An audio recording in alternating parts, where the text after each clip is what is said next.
Le agradezco al magistrado Ricardo Sodi Cuellar que continúe aquí la conversación.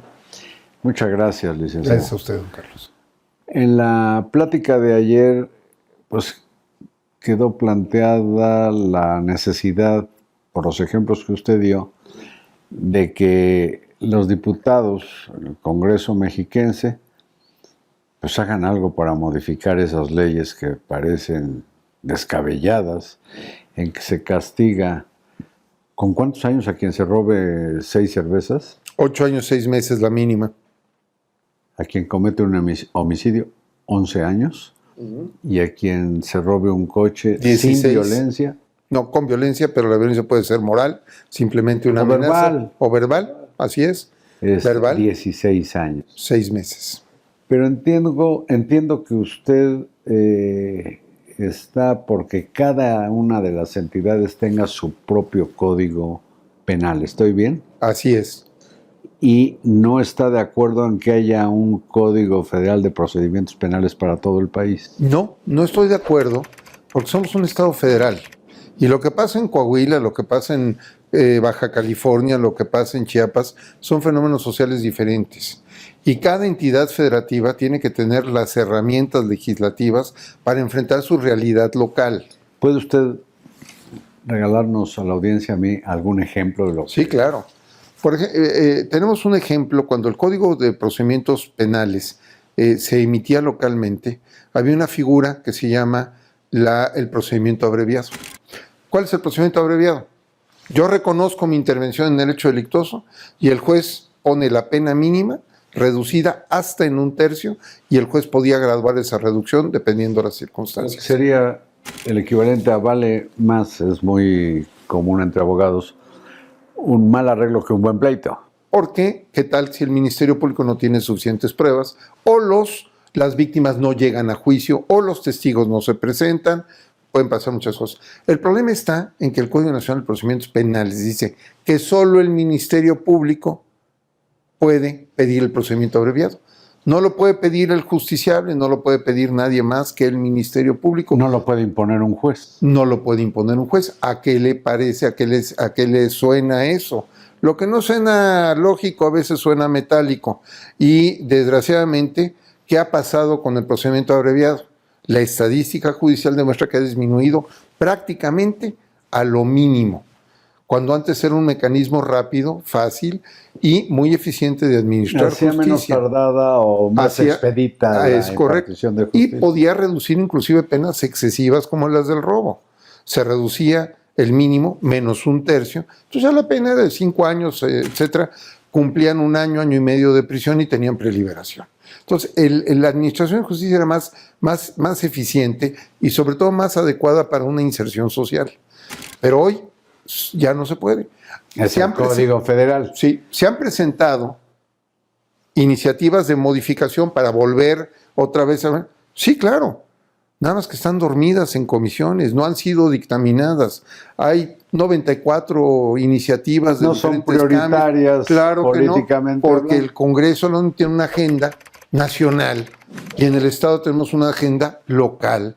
Tenemos que estar a lo local, por eso somos una federación. ¿No ha promovido el Tribunal Superior o usted en el Congreso mexiquense que se modifique el Código Penal del Estado? El Código Penal es una idea que traemos nosotros en el Poder Judicial, que queremos detonar a partir del Poder Judicial, que es el que tiene el conocimiento. A ver, ¿quién sabe cómo se maneja y cómo se trata un tema delincuencial? Es el Poder Judicial. ¿Por qué no ha prosperado esa idea? Porque todavía no lo hemos presentado al Congreso. Pues ya lleva usted 3 años y medio. Sí, pero es un trabajo que iniciamos apenas hace 7, 8 meses el proyecto. ¿Y usted confía en que puede prosperar su iniciativa? Bueno, yo creo porque ya le tocará con un nuevo Congreso.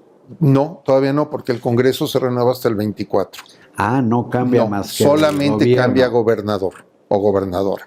En este caso lo que nosotros proponemos es un principio. Lo que no le sirve al juez penal no tiene por qué estar en un código penal. Si usted ve un código penal... Perdón, pero yo le diría, por lo que no sirve más bien a la justicia y la constitucionalidad de su... Claro, pero ¿quién la aplica y quién la verifica? El juez penal.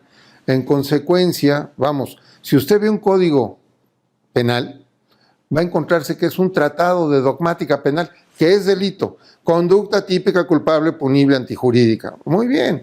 Y el dolo directo, y el dolo eventual, y el dolo indirecto, prácticamente es un libro de texto, de teoría. Pero esto priva mucho desde la ley fundamental, ¿no? La Constitución política de los Estados Unidos mexicanos. Fíjese que muchas veces tiene tanto detalle que contiene prácticamente leyes completas como la del trabajo. Es correcto. Aquí estamos hablando de la materia penal, que es diferente y tiene su dinámica diferente.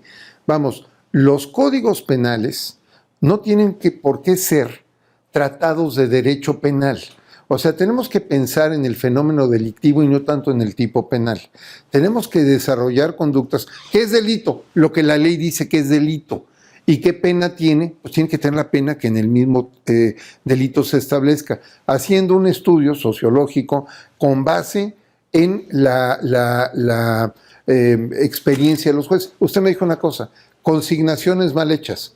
Sí, pero ¿por qué? Porque a veces configurar y judicializar los casos es muy difícil y le toca a un ministerio público a veces pruebas de naturaleza imposible porque tienen que acreditar elementos subjetivos como el a sabiendas. Entonces, ¿qué? Se va a meter uno a la mente del delincuente y ver cuál era su intención, ese a sabiendas. Todos los tipos están mal diseñados. ¿Qué es lo más difícil de conocer las intenciones? Las intenciones. Entonces, tenemos que construir tipos penales que favorezcan la acción de la justicia, desde la gente del Ministerio Público que lo pueda consignar hasta el juez que lo deba de aplicar, de tal manera de que no sea tan complejo judicializar una causa, porque muchas se caen por deficiencias técnicas y porque la Constitución establece un parámetro garantista muy importante. ¿Qué tenemos que hacer? Pensar en el fenómeno criminal y no en el diseño de tipos penales dogmáticos. Por eso propongo un cambio de justicia penal que surja a partir de un poder judicial, que es el que tiene la experiencia para hacerlo. Los legisladores, efectivamente, su función es legislar, pero se necesitan asesorar. ¿Y quién es el que mejor sabe de cómo se aplica la ley? Pues los jueces. A ver, magistrado, para que el público que nos ve y yo sepamos más de su criterio. ¿Cuántos años lleva usted trabajando en el Poder Judicial? 14, más o menos. 14. 3, sí, 14. ¿Y antes ejerció la abogacía en qué tipo de...? Por 25 años fui abogado litigante.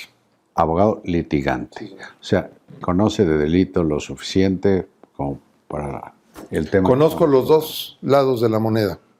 El ejercicio de la profesión, sí. Construir un caso, defenderlo, judicializarlo y juzgarlo. Bueno, pero también como magistrado, y hubo un escrito de jueces y magistrados en defensa o en apoyo de la ministra presidenta del Poder Judicial Federal, Norma Lucía Piña Hernández, cuando se difundió ese meme diciendo que el problema era ella y la solución una bala.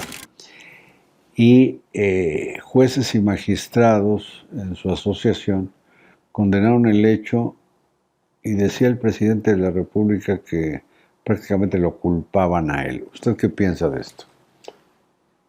El ánimo de crispación que se puede dar para denostar un poder judicial es muy delicado, porque los jueces tienen que tener la serenidad y la capacidad de ser imparciales. Y si se les está presionando, eso incide negativamente en ello.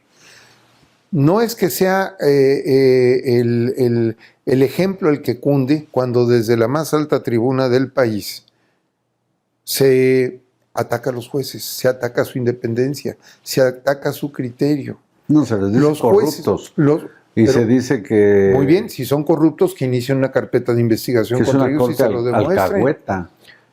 Que se les demuestre. ¿Qué haría usted si no fuera presidente del Tribunal Superior de Justicia del Estado de México y tuviera algún cargo ejecutivo de autoridad que tuviera que ver con el asunto? ¿Qué haría usted con el plantón que hay en torno de la Suprema Corte de Justicia, mentándole la madre, agrediendo, ofendiendo, con sus fotografías y todo, a la presidenta de la Corte? ¿Usted qué cree que debiera ser la autoridad? Pues mire, hoy hay un fenómeno que se llama lenidad, y la lenidad es la falta de aplicación de la ley.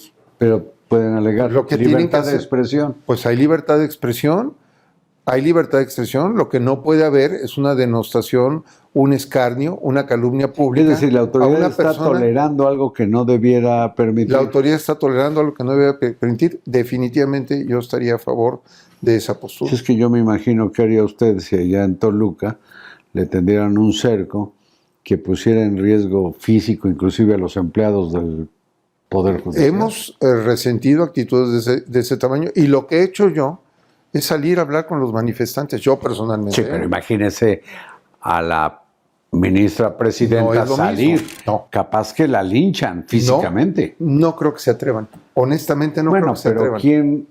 Pero hay que tomar vamos, en cuenta estoy de acuerdo, las circunstancias y su condición de ser y su una dama. condición, pero y sobre todo la investidura que tiene.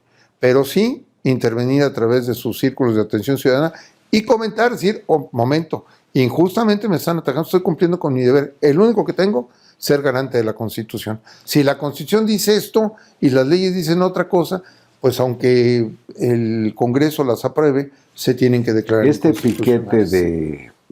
de asusadores o provocadores dice que lo que pasa es que no actúa la Corte en beneficio del pueblo. ¿Y quién determina cuál es el beneficio del pueblo? La Corte tiene que actuar en acatamiento de la Constitución. Es nada más eso. Nada más. Beneficio perjudica a quien sea, ¿no? Así es. Cambien la Constitución si no les parece.